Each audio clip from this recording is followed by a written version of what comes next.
अस्सलाम वालेकुम स्टूडेंट्स, आज डिस्कस करेंगे चार्ल्स लॉ।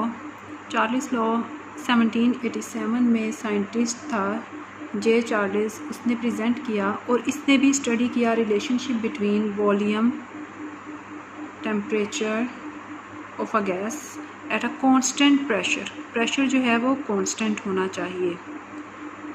इसकी स्टेटमेंट थी the volume of a given mass of a gas is directly proportional to the temperature if the pressure is kept constant. तो pressure जो है जब कांस्टेंट रखा जाएगा तो volume of a given mass क्या है? वो मास जो आपको प्रोवाइड किया गया है, चाहे वो 1 kg है, 5 kg है, 6 kg है, तो जो मास आपको प्रोवाइड किया जाए उसे कहा जाता है गिवन मास। तो इसकी मैथमेटिकल फॉर्म आएगी वॉल्यूम, डायरेक्ट रिलेशन में है, अगर एक वैल्यू ज़्यादा तो दूसरी भी ज़्यादा। अभी देखते हैं कि किस तरह से ज़्यादा होगी।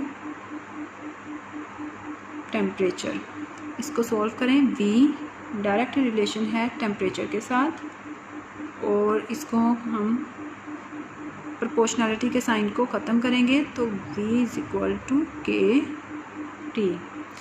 टी को इधर मल्टीप्लाई, यहाँ पर मल्टीप्लाई हो रहा है, यहाँ आके डिवाइड हो जाएगा तो आपके पास आएगा V/T इज़ इक्वल टू के। तो क्या है वॉल्यूम, क्या है टेम्परेचर?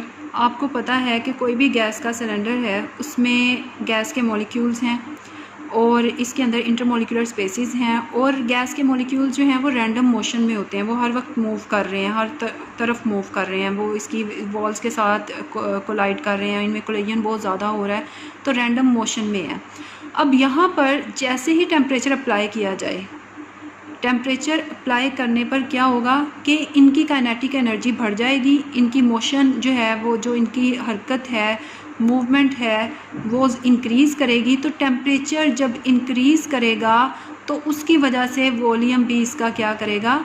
इंक्रीज़ करेगा। तो टेम्परेचर जब इंक्रीज़ हुआ तो वॉल्यूम भी क्या हुआ? इंक्रीज़। और अगर टेम्परेचर डिक्रीज़ कर दिया जाए तो वॉल्यूम भी क्या होगा? डिक्रीज़ होगा। तो ये डायरेक्ट रिलेशन है कि volume of a given mass of a gas is directly proportional to the temperature. अगर वॉल्यूम ज़्यादा टेम्परेचर ज़्यादा, अगर वॉल्यूम कम टेम्परेचर कम। इन्वर्स रिलेशन में एक अलग कॉन्सेप्ट है, डायरेक्ट में जो है वो अलग कॉन्सेप्ट है।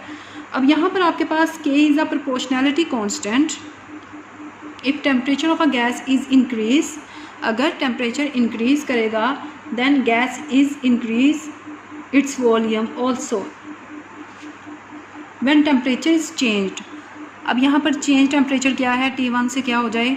T2 कर दें आप। और तो अगर टेम्परेचर चेंज हुआ तो ऑब्वियस है वॉल्यूम जो है वो भी चेंज हो जाएगा। पहले जब बिल्कुल नॉर्मल था, इसको टेम्परेचर अप्लाई नहीं किया था तो इसका वॉल्यूम कम था, तो ये V1 है स्टार्टिंग में, और जब आपने अप्लाई किया तो V2 हो गया। जब आपने टेम्परेचर स्टार्टिंग में जो था वो कम था, आपने T1 है वो जैसे ही अप्लाई किया तो वो क्या हो गया? T2 हो गया। तो ये है आपके पास रिलेशनशिप जो है वो mathematical form of Charles law. When temperature is change from T1 to T2 the volume change from V1 to V2। The mathematical form of Charles law, ये आपके पास मैथमेटिकल फॉर्म आएगी V1 T1 is equal to K and V2 T2 is equal to K, as both equation have the same value of constant, so that's why their variables are also equal to each other. So V1 by T1 is equal to V2 by T2। तो ये है आपके पास Charles law. ये आपको आ सकता है define and explain the Charles law of gases, very important long question. इंशाल्लाह next discuss करेंगे इसकी experimental verification. Thank you so much for watching.